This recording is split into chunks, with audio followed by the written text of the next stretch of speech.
Salut tout le monde, j'espère que vous allez bien. النهاردة معاد الجزء الثالث بتاع سلسلة الأجزاء اللي احنا عاملينها علشان التأسيس للأطفال. طبعا احنا أخدنا جزئين. أول جزء كان الأبجدية الفرنسية، وده طبعا حاجة مهمة جدا لازم يكونوا عارفينها أول حاجة في الفرنسي أو هما داخلين الجاردين والبخي جاردين كمان. تاني جزء أخدناه كان عن الأرقام، برضو ده مهم جدا جدا جدا.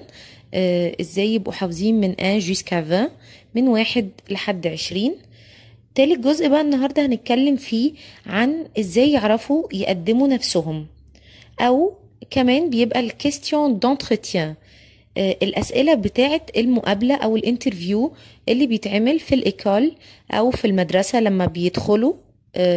بيبقى المدام أو السير أو المسيو أيا كان اللي بيقعد مع الطفل بيعمل له اختبار بيعرف فيه هو عارف ايه أو فاهم ايه. فده طبعا اللي احنا يعني شغالين عليه في الأجزاء بتاعتنا دي. لازم يبقوا عارفين حاجات أساسية مهمة جدا، وده أنا بحاول أعمله في الأجزاء اللي أنا بعملها لكم.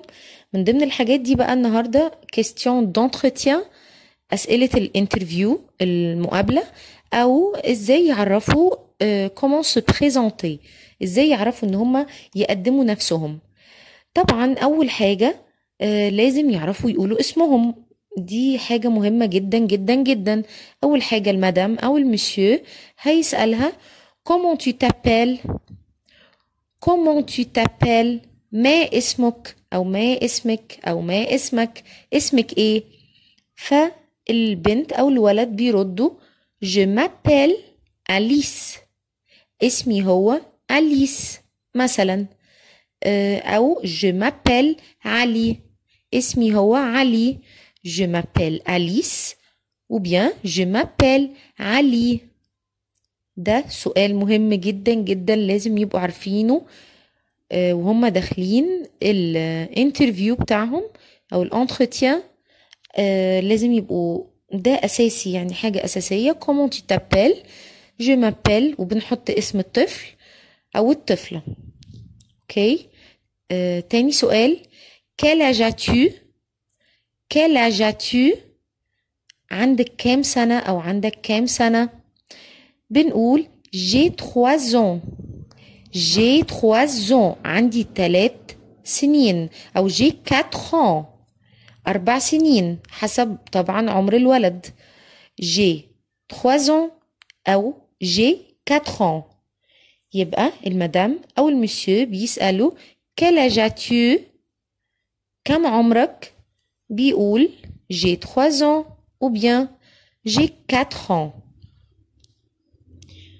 طيب تالت سؤال مهم جدا جدا بيتسأل as-tu des frères ou sœurs، as-tu، هل لديك des frères، أخوة، ou sœurs أو أخوات، عندك إخوات بنات أو ولاد. فالولد طبعا حسب كل طفل ما عنده ايه، اخوات، اللي عنده ولد اخ، اللي عنده بنت اخت، اللي عنده ولد وبنت. فبنقول لو هو مثلا عنده اخ فبيقول oui j'ai un frère، oui j'ai un frère، نعم لدي اخ. oui j'ai un frère، نعم لدي اخ. طب لو عنده أخت أو لو بنته عندها أخت فبتقول oui j'ai une sœur، oui j'ai une sœur.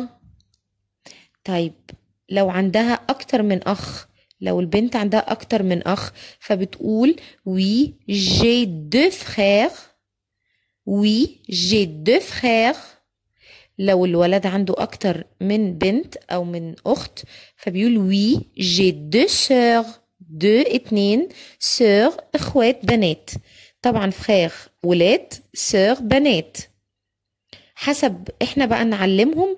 لو هو عنده اخ يبقى ان فخير، لو عنده اخت بتبقى اون سور، ولو 2 يبقى 2 سور، لو بنتين، لو ولدين 2 فخير.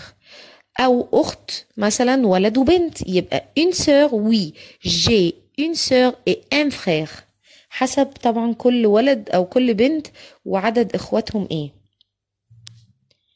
طيب إيه سؤال مهم تاني قوي؟ بيت المدام ساعات بتسأل أو المسيو que portes-tu؟ que portes-tu يعني ماذا ترتدي؟ que portes-tu لابس ايه؟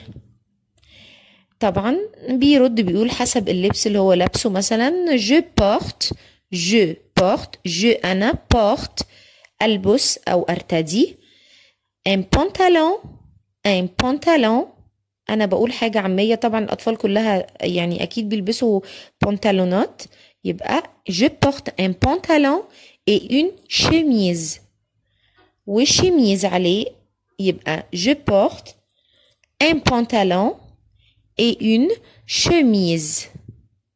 يبقى لما المدام أو المسيو يسأل que portes-tu بنقول je porte un pantalon et une chemise. طيب لو بنت لابسة مثلا جيب وبلوز بتقول je porte une jupe et une blouse.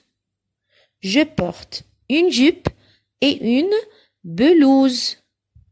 ممكن البنت تبقى لابسة بنطلون على بلوز فبتقول je porte un pantalon برضو et une blouse. حسب البنت ما هتبقى لابسة ايه والولد هيبقى لابس ايه واحنا محفظينهم ايه في البيت. لو هم هيلبسوا جيب، لو هيلبس بنطلون، لو هيلبس شميز، لو هيلبس شيرت، حسب اللي احنا بنحفظه لهم. وطبعا الموضوع ده مش نحفظهم ليلتها، يعني مش يبقى عندهم الصبح انترفيو واحنا نقعد نحفظهم الكلام ده ليلتها، لا طبعا الموضوع ده لازم قبليها بفترة كبيرة جدا جدا جدا علشان البنت او الولد يبقوا متعودين على الكلام ده ومتعودين على النطق وعارفين ان هم يتكلموا، ما يبقوش قاعدين في الانترفيو او في الانترتيان وهم مصدومين مش فاهمين المدام او السير او ايا كان اللي بيعمل لهم الانترفيو بيقول ايه. فلازم احنا نبقى قبليها بشهور مؤسسين الطفل صح، عارفين نخليه يتكلم ازاي. لما يبقى عارف انه يتكلم هيبقى واثق جدا في نفسه. فمهم قوي قوي قوي انه الكلام ده والاسئله دي هم يبقوا عارفينها قبليها بفتره، مش قبليها بيومين 3. او بتجيلي امهات تقول احنا عايزين ناسس اطفالنا علشان مثلا عندهم سي مثلا مقابله الشهر الجاي، في انترفيو الشهر الجاي، داخلين الايكول الشهر الجاي. لا، التأسيس لازم احنا نبقى معودينهم على كده من سن 2 كمان، من اول ما يبتدوا ان هم يفهموا ويكونوا جمل. فاحنا كمان نبتدي نحفر في دماغهم الجمل بتاعتنا، يعني نبتدي بكومون تو تابيل، نبتدي بكالا جاتو، نبتدي بالحاجات البسيطة دي، لان احنا من البيت. البيت هو الاساس مش المدرسة. البيت الاساس الاول والاخير هو البيت يا جماعة. يعني لو الطفل متأسس صح هيعرف ان هو يمشي في المدرسة. لازم في البيت نتابع معاهم كويس جدا. يبقى احنا وقفنا على que portes-tu اللي هو ماذا ترتدي. لو ولد قلنا هيبقى je porte un pantalon et une chemise. لو بنت هتقول je porte une jupe et une blouse. 5e question أو آخر سؤال بيبقى quelle est ta couleur préférée؟ اللي هو ايه هو لونك المفضل. طبعا كل طفل غير التاني، كل واحد ليه اللون المفضل بتاعه. نحفظهم الألوان علشان يعرفوا كل واحد يقول اللون بتاعه. مثلا في طفل هيقول mon couleur préférée est le jaune. mon couleur préférée لوني المفضل هو الأصفر le jaune. mon couleur préférée est le jaune. يبقى أول سؤال عندنا في الانترتيان بيبقى أو في إن إحنا إزاي نقدم نفسينا. comment se présenter, comment tu t'appelles. Deuxième question, quel âge as-tu? Troisième question, as-tu des frères ou sœurs? Quatrième question, que portes-tu? Cinquième question, quelle est ta couleur préférée? لو ال5 أسئلة دول هم حفظوهم كويس جدا هيعرفوا بسهولة ان هم يقدموا نفسهم في المقابلة او في الانترفيو. هيعرفوا ان هم كمان في المدرسة او لما حد يسألهم لما يدخلوا ان شاء الله الايكول ما يبقوش واقفين متلجلجين او مش عارفين ان هم يتكلموا، لا هيبقوا واثقين جدا من نفسهم لان هم عارفين الحاجات دي. انتوا كأمهات او كأبهات او كأن هم يسمعوا حتى الفيديوهات دي وتعيدوها لهم كتير، هيبقوا واثقين جدا من نفسهم وهم عارفين الكلام ده. يا رب يكون الفيديو عجبكم وانتظروني في الفيديو القادم ان شاء الله. au revoir.